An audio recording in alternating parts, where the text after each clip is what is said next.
Mohon dijawab Ustadz pertanyaan saya. Iyalah. Bolehkah saya menikah lagi? Siapa melarang? Makanya tonton sampai habis. Dengar dulu. Kita ulang lagi ya. Dengar baik-baik. Bolehkah saya menikah lagi karena istri saya meninggal? Oh, marah aja. Sedangkan belum meninggal aja boleh.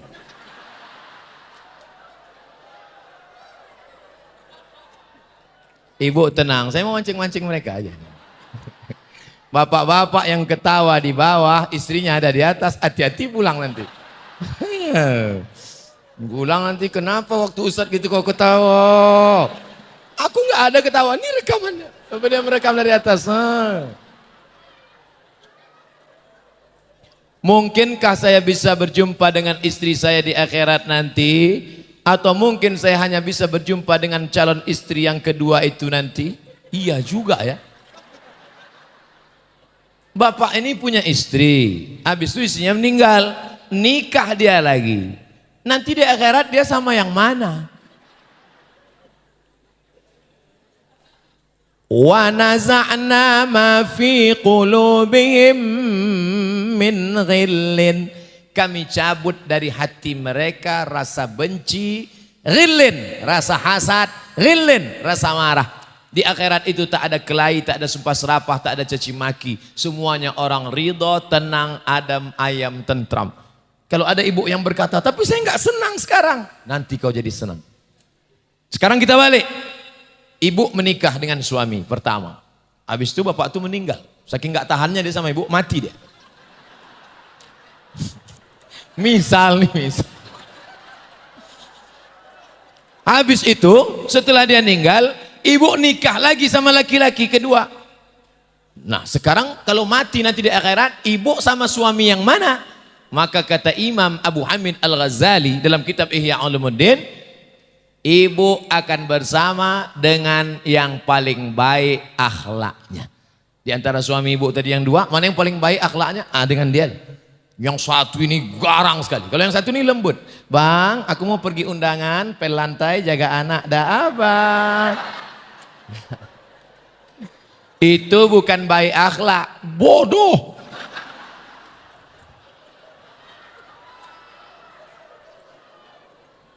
Dah selesai, jangan kita bahas lagi. Nanti kalau kita bahas terus, apa kata ibu ini? Luka lama berdarah lagi. Ustadz yang mulia, aku ini tak ingin nikah karena aku ingin menempuh ilmu. Pokoknya dia tak mau nikah. Orang yang tidak mau nikah itu perlu kita periksa. Sedangkan yang sudah nikah ini aja mau nikah lagi. Kenapa dia tak mau nikah? Apa masalah dia? Kalau dia kena penyakit inin artinya impoten. Senapan angin tak meletup. Suami yang kena penyakit impoten, maka punya kesempatan berobat setahun. Kalau suami yang impoten berobat setahun tidak sembuh, maka istri boleh menggugat ke pengadilan. Udah? Siap ibu? Hitung dah. Udah berapa bulan dia tak hidup? Laki-laki dia makan, dia minum, dia ada libido seksual, maka dia mesti menikah. Faman raghiba an sunnati, siapa yang tidak ikut sunnahku, maka dia bukan umatku. Tapi Imam Nawawi nggak nikah Pak Ustadz. Imam Nawawi hidupnya tahun 676. Kita sekarang 1440. Zaman Imam Nawawi, perempuan itu yang nampak cuma biji matanya. Yang lain tertutup. Zaman kita sekarang matanya tertutup, yang lain terbuka.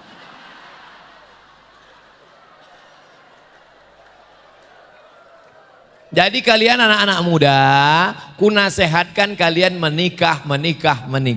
Mudah-mudahan anak-anak muda yang belum dapat jodoh dimudahkan Allah jodohnya.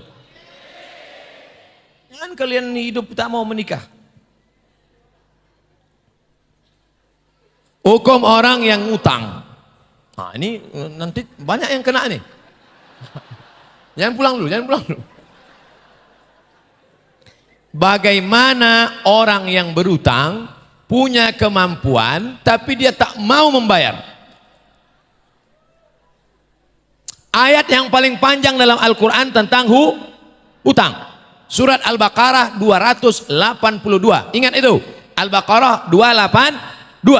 Ayat yang paling panjang tentang hutang. Solatmu banyak, puasamu banyak, zakatmu banyak, ke Makkah bolak-balik, tapi hutang tak kau bayar. Di akhirat nanti kau akan dituntut, solatmu kau kasih ke dia, puasamu kau kasih ke dia, zakatmu kau kasih ke dia. Setelah amalmu habis, akhirnya dosa dia pula dipindahkan kepada engkau. Maka pulang dari sini jangan langsung pulang ke rumah, bayar hutang. Orang mati syahid akan dapat 4. Pertama, tidak merasakan sakaratul maut. Sakaratul mautnya macam dicubit saja. Yang kedua, tidak merasakan azab kubur. Yang ketiga, tidak merasakan hisab. 4, langsung masuk surga. Ilat dain, kecuali hutang. Sedangkan mati syahid saja hutangnya tetap dituntut. Apalagi mati konyol. Bayar hutang, bayar hutang, bayar hutang. Jangan terlalu banyak ngutang. Mobil ngutang, rumah ngutang, motor ngutang, panci ngutang, rice cooker ngutang. Satu-satunya yang lunas di rumahnya itu bininya. Andai bini boleh ngutang, bini pun utang juga. Aku nikahkan engkau dengan anakku dengan mahar sebencuk cincin emas, ngutang. Orang kalau utangnya tak banyak, maka detak jantungnya normal. Tapi kalau banyak utang, banyak utang. Mudah-mudahan dilepaskan Allah dari utang. Bagaimana seorang muslim yang selalu nyumbang di masjid dan anak yatim, tapi masih juga main judi dan main perempuan. Bagaimana amal ibadahnya itu Pak Ustadz? Man salatuhu lam tanhahu anil fahsya wal munkar. Belum. Siapa yang sholatnya tidak mencegah dirinya dari perbuatan dosa, falam yazdad illa bu'dan, dia makin jauh dari Allah. Salat itu gunanya inna sholata tanha anil fahsya. Apa beda fahsya sama mungkar? Apa beda fahsya sama mungkar? Judi mungkar. Yang terkait dengan perempuan fahsya. Ada orang main judi tapi tak tertarik sama perempuan, mungkar. Ada pelecehan seksual, mengganggu perempuan, itu namanya fahsya. Ada dua-duanya, fahsya juga, mungkar juga. Mudah-mudahan kita diselamatkan dari fahsya dan mungkar. Apakah sholatnya diterima Pak Ustadz? Sholatnya masih bolong-bolong. Ini man taraka sholata muta'ammidan, siapa yang meninggalkan sholat secara sengaja, faqad kafara jihara, kafirlah dia secara nyata. Kalau atasanmu nelpon bukan main, ya Pak, sebentar Pak, ya Pak, sebentar Pak, ya Pak, sebentar Pak, ya Pak, sebentar Pak, ya Pak, sebentar Pak. Tapi kalau Allah yang memanggil, hayya 'alas shalah, kau aja duluan lah. Saya sebagai pimpinan tidak peduli kepada atasan, tidak peduli kepada siapapun. Kalau sudah azan berkumandang, saya harus sholat berjamaah. Kapolda Sulawesi Selatan, bangga kita, berseragam mereka. Bapak-bapak polisi, bapak-bapak tentara, kok tak perlu ceramah? Polisi tentara tak perlu ceramah, cukup dengan seragamnya datang sholat berjamaah. Allahu Akbar. Apa kata ibu-ibu dari atas? Nak, tengok tuh. Tentara sholat, polisi sholat, bapak kau tak sholat.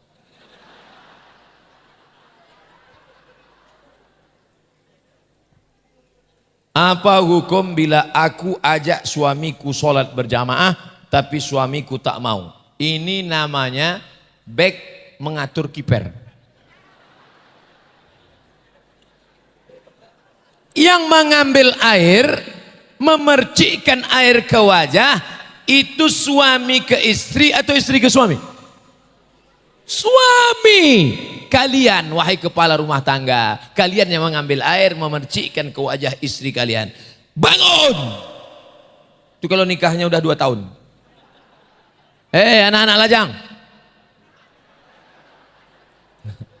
Rupanya anak-anak ini manggilnya bukan gitu. Anakku. Tengok. Nanti kalau kalian sudah berumah tangga, kalian ambil air, kalian siramkan ke wajah bini kalian. Apa pula siram? Percikkan. Kalau dia tak juga sholat, baru kalian hidupkan keran, kan. Bukan ibu mengajak bapak. Suami saya nggak mau sholat Pak Ustadz. Suami ibu kalau tidak sholat, yang nyuruh dia sholat adalah 6 wali ibu. Ibu punya wali 6. Tapi katanya wali 9, itu wali songo. Ibu punya wali 6. Ayah, kakek, abang, adik, abang ayah, adik ayah. Wali ibu yang 6 tadi memanggil suami ibu. Fir'aun, sini kau sebentar. Sini kau, sini. Dulu 5 tahun yang lalu kau datang ke rumah ini meminang anak gadis kami. Kau datang pakai sarung, kau datang pakai peci. Kami sangka kau sholat. Rupanya aksesoris kau saja. Sekarang anak gadis kami mengaku rupanya kau tak sholat. Kenapa kau tak sholat? Ibu punya wali, Bu. Ibu punya wali. 6 wali ibu itu yang menasihati dia. Jangan ibu, jangan pulang dari sini, panggil. Bang, sini sebentar. Duduk sini. Assalamualaikum warahmatullahi wabarakatuh. Tentu dia ketawa, lucu ente gitu. Ini sekarang banyak orang nggak ngerti. Suami nggak sholat, suami nggak ngasih nafkah, suami KDRT.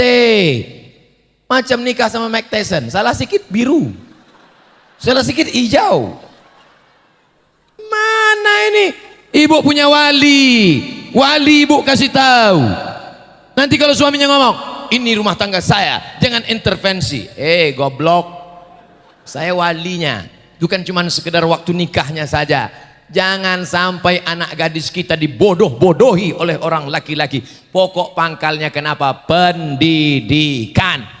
Masukkan anak laki-laki pendidikan agama supaya ngerti dia hak dan kewajibannya. Begitu juga dengan anak perempuan. Anak perempuan ibu, sekolah agama, pondok pesantren, ngerti dia.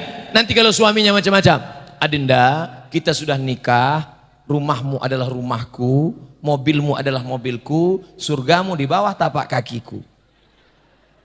Kalau dia nggak ngerti agama, iya mas. Tapi kalau dia ngerti, kata siapa bro? Emang aku bodoh? Aku tak sebodoh yang kau duga. Cerdas dia. Tapi katanya kalau saya tuntut, kalau saya adukan ke pengadilan, katanya tiang aras akan bergoncang karena Allah marah. Kalau suamimu baik, Bu, suamimu baik, tiba-tiba kau gugat dia. Nas, bang, kalau engkau tidak bisa membawa datang mobil mewah kemari, ku gugat kau. Nah, itu bergoncang tiang. Tapi kalau dia tak sholat, bolak-balik dikasih tahu tidak juga, tidak ngasih nafkah, KDRT, kasar, maka kau gugat dia. Jangankan tiang aras, tiang listrik pun tak bergoncang. Makanya bapak-bapak, ibu-ibu mencari calon menantu, yang pertama kalian lihat fit and proper test agamanya. Ibu-ibu yang punya anak gadis, tak usah jauh-jauh cari calon menantu, ada di sini yang soleh-soleh.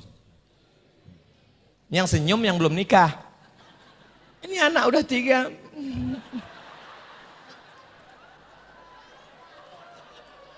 Semoga Ustadz Abdul Somad dalam lindungan Allah, amin. Doa orang nunukan inilah yang membuat saya selamat sampai sekarang. Begitu tadi masuk ke dalam speedboat, dikasih saya pelampung. Berarti ini akan tenggelam.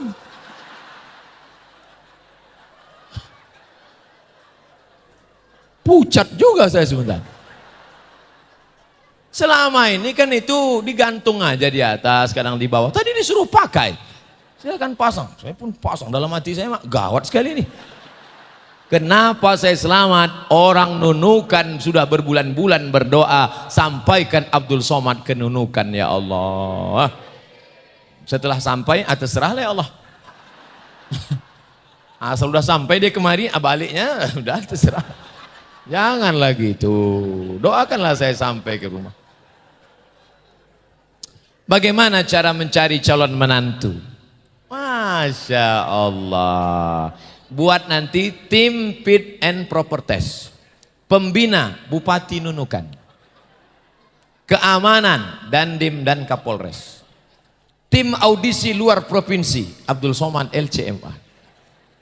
Nanti saya tes dia. Kau yang mau jadi menantu orang Nunukan? Siapa? Apa sekolahmu? Saya angkatan darat. Oh, tentara kamu? Iya. Tapi saya dari pesantren dulu, Pak. Mantap. Baca Quran. Surat apa yang mau kau baca? Namamu siapa? Nama saya Torik, Pak. Baca wasama iwat Torik. Wassama'i wat-tariq. Mantap. 7,5.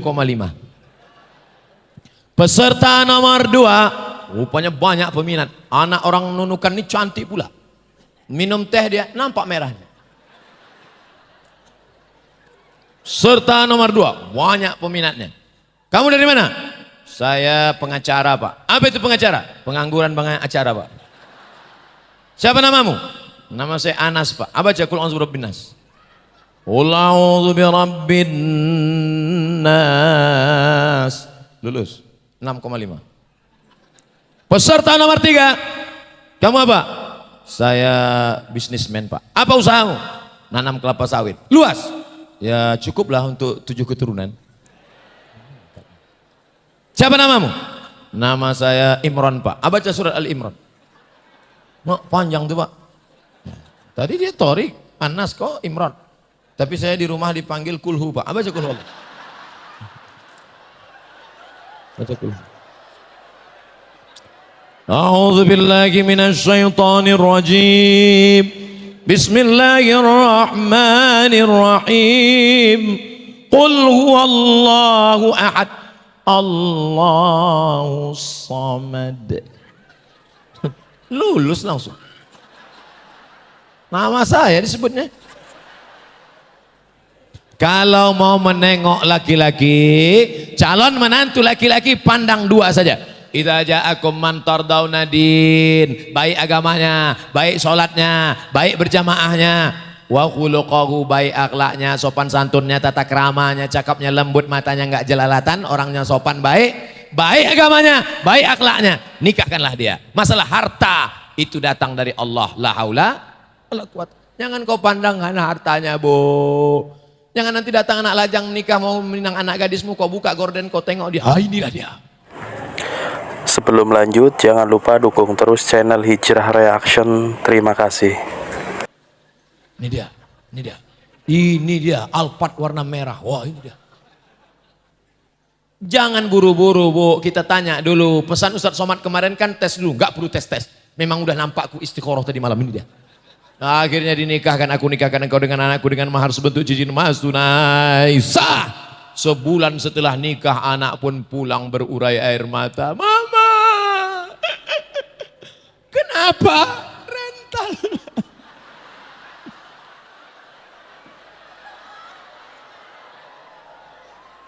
Rental. Dunia melayang, akhirat tak dapat. Kalau kau lihat akhiratnya, kalau kau kejar dunia, akhirat tak dapat. Tapi kalau kau kejar akhirat, dunia akan bersimpuh di bawah tapak kaki. Ustadz Somad, dulu pertama kami nikah dulu Ustadz Somad, setiap kami bertamu ke rumah saudara, mereka tutup pintu. Kenapa, Bu? Karena disangkanya kami mau minjam beras.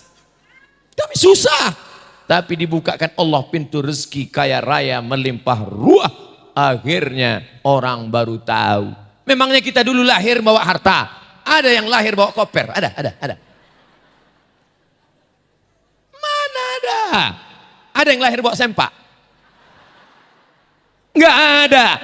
Lalu kenapa kau cemas terhadap hidup ini, saudaraku? Oleh sebab itu jangan pandang hartanya. Kau pandang harta, harta binasa. Kau pandang jabatan, tak sampai 2 periode, tangkap KPK.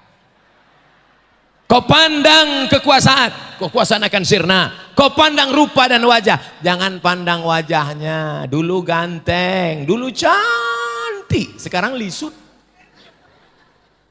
Oleh sebab itu pandanglah agama dan akhlaknya. Itu kalau menantu Kalau menantu perempuan, perempuan agak banyak sedikit, yang dipandang 4. 5 liha, kaya. Wali hasabiha, keturunan orang baik-baik. Wali jamaliha, cantik. Wali diniha, taat beragama, jilbab panjang, paham agama. Ustaz Somad, carikan saya yang 4-4-nya. Kalau ada 4-4-nya, apa yang aku kasih ke kau?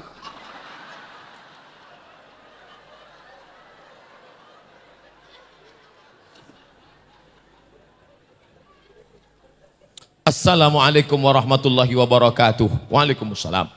Mohon penjelasannya Pak Ustadz. Jodoh, rezeki, mati, Allah yang menentukan. Apakah manusia bisa merubahnya? Bagaimana dengan takdir? Takdir ada yang bisa berubah, ada yang tidak bisa berubah. Ada yang kita disuruh memilih, ada yang dipilihkan Allah. Abdul Somad menjadi orang Melayu Sumatera. Itu saya memilih atau Allah yang milihkan? Andai dulu boleh milih, Abdul Somad, kau mau jadi apa? A. Arab, B. Batak, C. Cina. Tentu saya mau jadi orang Cina. Macam Jet Li lah saya sekarang. Ayah, cincai-cincai lah. Tapi ini nggak bisa milih. Ketika malaikat membawa roh, maka roh dikirimkan ke perut sesiapa kehendak Allah. Dimasukkan ke dalam perut orang Makassar, agak kareba. Dimasukkan ke dalam perut orang Jawa. Pripun kapare Pak Api? Wis perang-perang dina orang teko kene ya. Masuk ke dalam perut orang Sunda. Kumaha atuh damang. Masuk ke dalam perut orang Minangkabau. Ba akawa kini ala lamo alun basuo jo ambo. Masuk ke dalam perut orang Batak Sumatera Utara. Biado alak ita sesudena. Oh lo masude. Ini kita nggak bisa milih. Masuk ke dalam perut orang Cina. Itulah dia Ustadz Felix Xiao. Masuk ke dalam perut orang Batak Tapanuli Utara. Itulah dia Ustadz Nabawan. Masuk ke dalam perut orang Sulawesi Utara. Itulah dia Ustadz Yahya Walone. Ini nggak bisa milih. Tapi antara taat dengan maksiat, bisa nggak milih? Bisa. Siang ini pilihannya antara dua. Jalan-jalan di pantai sama pacar atau pengajian? Jalan-jalan di pantai sama pacar atau pengajian? Jalan-jalan di pantai atau pengajian? Pilih antara dua. Jalan di pantai, pengajian. Pantai, pengajian. Pantai. Ah, pergi pantai. Yang satu lagi dilanjutkannya.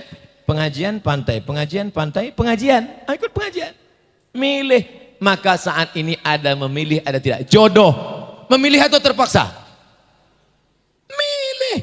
Dulu bapak calonnya kan banyak. Ada Fatimah, ada Aisyah, ada Khadijah. Kenapa itu yang kau pilih? Itu yang ditangkap Ansip kemarin Pak Ustaz.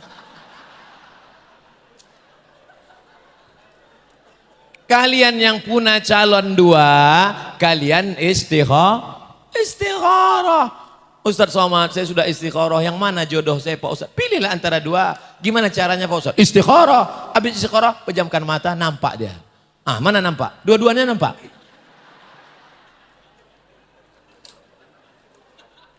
Saya ceramah ini antara ceramah berdiri dengan duduk, milih atau terpaksa? Milih. Kenapa Ustaz tak duduk? Tak ada kursi.